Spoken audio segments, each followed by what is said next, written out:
விடியா திமுக அரசின் சார்பில் சென்னை கலைவாணர் அரங்கத்தில் ஆதிதிராவிடர் மற்றும் பழங்குடியினர் நலத்துறை சார்பில் நடைபெறும் சமத்துவ நாள் நிகழ்ச்சியில் அம்பேத்கர் பிறந்த நாளில் அவரது பேரன் பிரகாஷ் அம்பேத்கர் பங்கேற்க வந்த நிலையில் சென்னை விமான நிலையத்தில் ஒருவர் கூட வரவேற்காமல் அவமரியாதை செய்த அவலம் அரங்கேறியுள்ளது.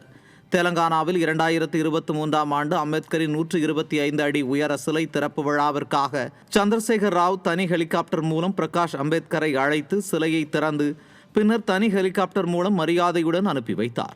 ஆனால் சென்னை விமான நிலையம் வந்த அதே பிரகாஷ் அம்பேத்கருக்கு ஒரு காவல் ஆய்வாளரையோ அரசு அதிகாரியையோ வரவேற்க அனுப்பாத தமிழக அரசு அவருடன் சில புகைப்படங்களை எடுத்துவிட்டு அம்பேத்கருக்கு மரியாதை என விளம்பரம் நடத்துகிறது.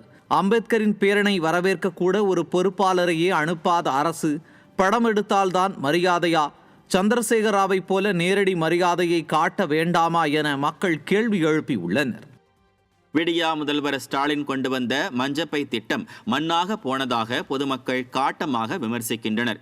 எங்கும் விளம்பரம், எதிலும் விளம்பரம் என 4 ஆண்டுகளை கழித்துவிட்ட விடியா முதல்வர் ஸ்டாலின் உருப்படியாக ஏதும் செய்யாமலும் அதிமுகவின் திட்டங்களுக்கு ஸ்டிக்கர் ஒட்டியும் ஸ்டிக்கர் ஸ்டாலினாக வலம் வருகிறார். இந்த நிலையில் சுற்றுச்சூழலுக்கு மாசு விளைவிக்கும் பிளாஸ்டிக் பொருட்களின் பயன்பாட்டை தடுக்கிறேன் பேர்வழி என விளம்பரத்திற்காக மஞ்சள் பை வழங்கும் திட்டத்தை அறிவித்தார்.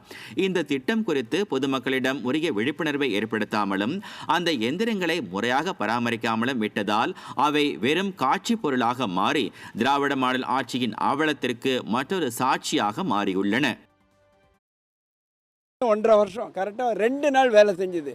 அதுக்கப்புறம் இந்த மிஷின் சுத்தமாக வேலை பண்ணல, யாருக்கும் உபயோகம் இல்லை. பிளாஸ்டிக்குடைய தொடக்கம் கம்ப்ளீட்டாக இருந்துருக்கு, இன்னும் இருந்துருக்கு. இங்கே இருக்கிற 75 கடையிலையும் பிளாஸ்டிக் தான் போயின்னு இருக்கு.